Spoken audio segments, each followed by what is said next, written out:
जय जय रघुवीर समर्थ. श्रीमत दासबोध दशक नववा गुणरूपनाम समास पाचवा हनुमान निरीक्षरनाम. श्रीराम समर्थ.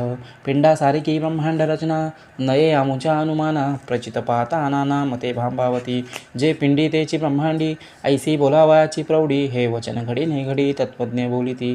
पिंड ब्रह्मांड एक रहाटी ऐसी लोकांची लोकधाटी. परिप्रत्ययाचे परिपाठी तगो न सके स्थूळ सूक्ष्म कारण महाकारण. हे चारी पिंडीचे देह जाण विराट हिरण्य व्याकृत मूळ प्रकृती हे गुण ब्रह्मांडीची. हे शास्त्रघाटी जाणावी परी प्रचित कैसी आणावी. प्रचित पाहता कथा गोवी होता आहे. पिंडी आहे अंतःकरण तरी ब्रह्मांडी विष्णू जाण. पिंडी बोलीजे ते मन तरी ब्रह्मांडी चंद्रमा. पिंडी बुद्धी ऐसे बोलीजे तरी ब्रह्मांडी ब्रह्मा ऐसे जाणीजे. पिंडी चित्त ब्रह्मांडी ओळखीजे नारायणू. पिंडी बोलीजे अहंकार ब्रह्मांडी रुद्र हा निर्धार. ऐसा बोलिला विचार शास्त्रांतरी तरी कोण विष्णूचे अंतःकरण. चंद्राचे कैसे मन ब्रह्मयाचे बुद्धिलक्षण मज निरोपावे. नारायणाचे कैसे चित्त रुद्र अहंकाराचा हेत. हा विचार पाहून नेमस्त मज निरोपावा. प्रचित निश्चयापुढे अनुमान जैसे सिंहापुढे आले स्वान. खऱ्यापुढे खोटे प्रमाण होईल कैसे.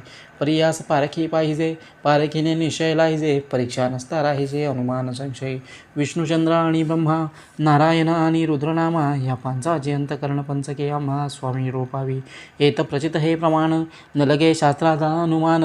अथवा शास्त्री तरी पाहून प्रत्यय आणावा. प्रचिती विनजे बोलणे ते अवघेचे कंटाळवाने. तोंड पसरून जैसे सुने रणून गेले ते काय हो ऐकावे आणि काय शोधून पाहावे. जेथे प्रत्ययाच्या नावे शून्याकार अवघे आंधळीची मिळाले. तेथे डोळसाचे काय चाले. अनुभवाचे नेत्र गेले तेथे अंधकार. नाही दुग्ध नाही पाणी केली विष्ठेची सारणी. तेथे निवडायाचे धनी ते एक डोंब गावळे. आपुले इच्छेने बोलिले पिंडा ऐसे ब्रह्मांड कल्पिले. परिते प्रचितीस आले कोण्या प्रकारे. म्हणून हा अवघाचा अनुमान अवघे कल्पनेचे रान. भली न घ्यावे आडरान तस्करी घ्यावे. कल्पून निर्मिळे मंत्र देवते कल्पना मात्र. देव नाही स्वतंत्र मंत्राधीन. येथन बोलता जाणावे बोलणे विवेका आणावे. आंधळे पाऊली ओळखावे विचक्षणे. जयास जैसे भासले तेने तैसे कवित्व केले. परी हे पाहिजे निवडिले प्रचितीने. ब्रह्म्याने सकळ निर्मिले ब्रह्म्यास कोण निर्माण केले. विष्णूने विश्व पाळिले विष्णूस पाळिता कवनो. रुद्र विश्व संहार करता परी कोण रुद्रास संहारिता. कोण काळाचा नियंता कळला पाहिजे. याचा कळेना विचार तो अवघा अंधकार. म्हणून या सारासार विचार करणे ब्रह्मांड स्वभावेची झाले.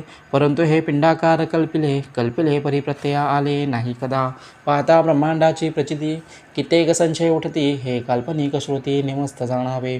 पिंडासारिकी ब्रह्मांड रचना कोण आणि तो अनुमाना. ब्रह्मांडी पदार्थ नाना ते पिंडी कैसे. औटकोटी भूतावळी औटकोटी तीर्थावळी औटकोटी मंत्रावळी पिंडी कोठे. 33 कोटी सुरवर 88 सहस्र ऋषेश्वर. नवकोटी कात्यायनीचा विचार पिंडी कोठे. चामुंडा 56 कोटी कित्येक जीव कोट्यानुकोटी. 84 लक्ष योनीची दाटी पिंडी कोठे. ब्रह्मांडी पदार्थ निर्माण झाले पृथकाकारे वेगळाले. तेही तुतुके निरूपिले पाहिजेत पिंडी. जितक्या औषधी तितकी फळे नाना प्रकारे रसाळे. नाना विजय धान्य सकळे पिंडी निरोपावी. हे सांगता पुरवेना तरी उगे जी बोलावेना. बोलिले न येता अनुमाना लाजिरवाने. तरी हे निरोपिले नवचे फुकट बोलता काय वेचे. या कारणे अनुमानाचे कार्य नाही. पांचभूते ते ब्रह्मांडी आणि पांचची वर्तती पिंडी. याची पाहावी रोकडी प्रचित आता. पाचा भूतांचे ब्रह्मांड आणि पंचभूतिके हे पिंड. या वेगळे ते उदंड अनुमान ज्ञान. जितके अनुमानाचे बोलणे तितके म्हणून प्राय त्यागणे. निश्चयात्मकतेची बोलणे प्रत्ययाचे. जेची पिंडी तेची ब्रह्मांडी प्रचित नाही ही की रोकडी. पंचभूतांची तांतडी दोहीकडे म्हणून दोही देहीचे थानमान. हा तो अवघाची अनुमान. आता एक समाधान मुख्यते कैसे. इति श्री दासबोधे गुरुशिष्य संवादे अनुमान निरीक्षण नाम समास पाचवा. जय जय रघुवीर समर्थ. श्रीराम समर्थ.